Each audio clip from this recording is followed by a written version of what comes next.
The Precision NDT Texas office Advanced PAET group has developed a new technique for early flange face corrosion detection.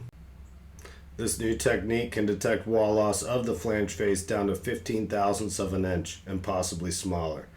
As seen here, this amount of corrosion is easily detectable. This inspection takes place on the sloped surface of the flange so that 100% coverage can be achieved without missed areas from bolt holes. This is intended to be a screening tool allowing us to inspect the flange face for initial corrosion, and once found, additional methods can be used to determine vertical height. We believe that this technique gives us the most sensitive flange face corrosion inspection on the market. The rest of this video will go into details thus far and action plans needed before we can get this to a sellable service. Normally, a 3-mode TFM is not possible in this configuration because the surfaces are not parallel. In this case, we tricked the machine and told it that it was on a steel wedge and the wedge slope was the same angle as the flange face.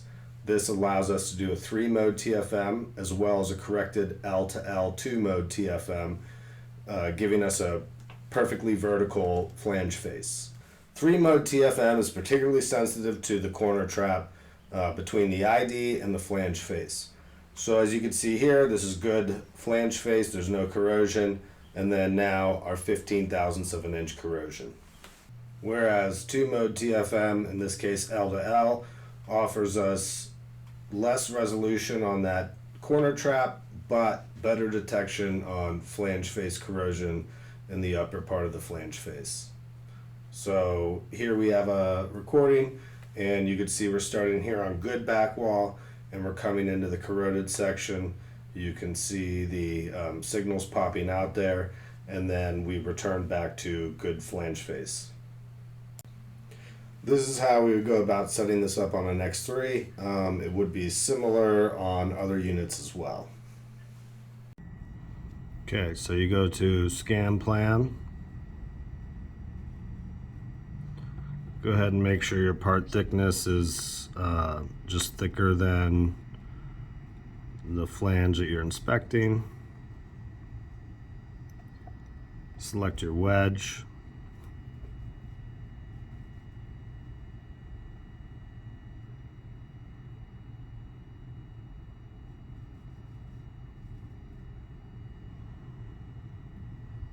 And we're going to go ahead and set it to contact. It's on contact for the wedge. And then go over to your groups. And we're going to do TFM. And we're going to do, under pulse echo, we're going to do L to L. And then we do have to adjust our box.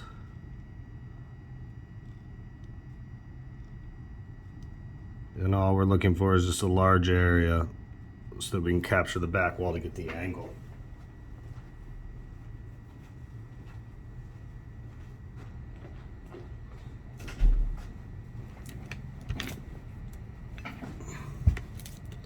Then you apply some couplant. Go ahead and make sure your first element's at the top, and the first element is facing towards the weld. And what you're looking for is this signal here, and that will be a shear wave. I believe it's a shear wave.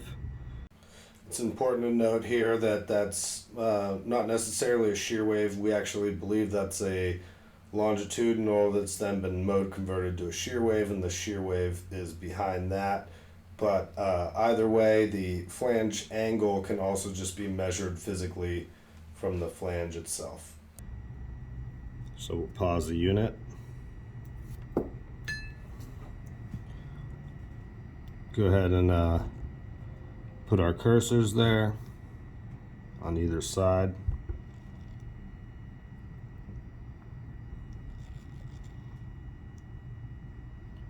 So we need to do our horizontal cursors and our vertical cursors.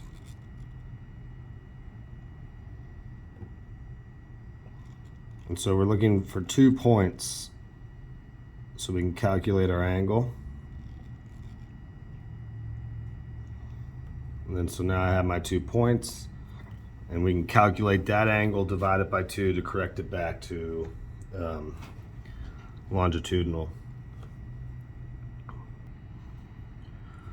So once we have our angle, we go over here to Probe and Wedge Manager, go to Wedge, and we'll do a new from, and then go and get your A32 wedge, and any of these will do, and select it, and it brings in you this editor.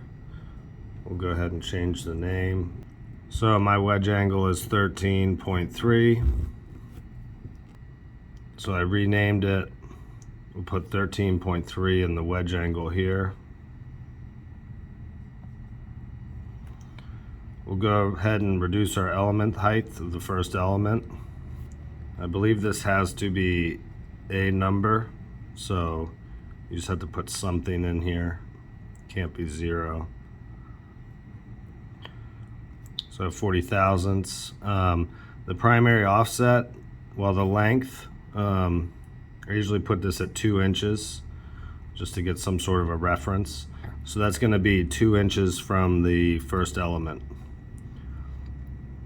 And then, yeah, I believe that's pretty much it. Oh, and then we do have to change our velocity. So we have to change our velocity to steel velocity, and this is where the magic comes in, to 0. And save changes, hit done. So now go to scan plan, go over to probes and wedges, add our wedge. It's going to be under user, and here it is, that 13.3, the one we just made. So there's the wedge. It's okay that the elements are sunk in there, that doesn't really matter. And then again, we're going to do an L to L, and this time we're going to find the back wall of the part.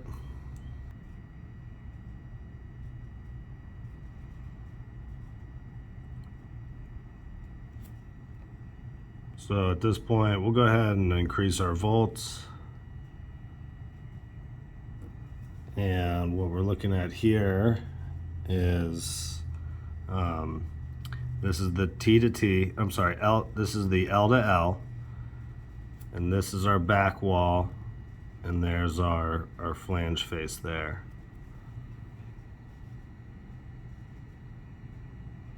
So if we go ahead and set this on our corner trap echo,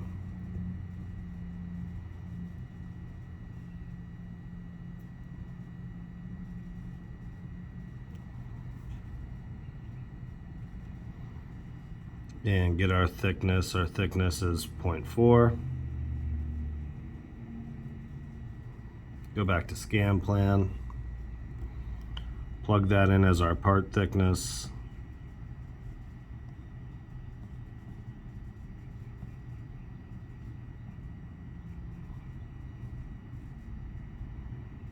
Go over to groups, and now we can go to self tandem, and we can select an L to L to L. We can also shorten up our range here.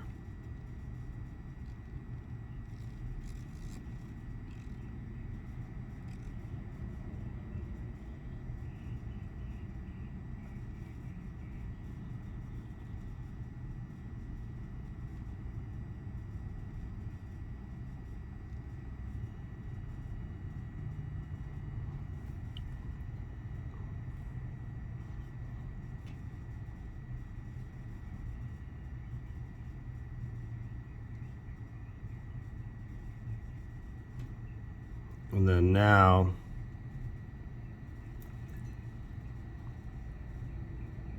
this signal here is our flange face. So there's a good back wall. We're going to walk in, So there's good flange face. We're going to walk into some corrosion. And here's our corroded flange face. And then we'll walk back out to good back wall. It is a little tricky with without having a wedge here. If you rotate it or move it, it's going to change where that signal plots.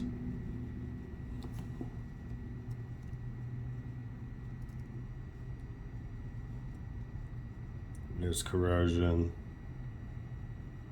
and then there's good back wall again. So some next steps here, we want to change the probe out for a flexible array probe so we can slip as far up that slope underneath the bolt as we can. The higher we get, the more visible flange face we get, so that's one thing. And then two, we need to find a way to conveniently and easily encode this data and do some trials with the flexible array probe to make sure that we could stay in line with the pipe and not drift from side to side at all. But yeah, that's where we're at. That's something we're working on. If you have any questions, you can contact Jesse Groom, Chris Dimery, or Tan. All right, thank you.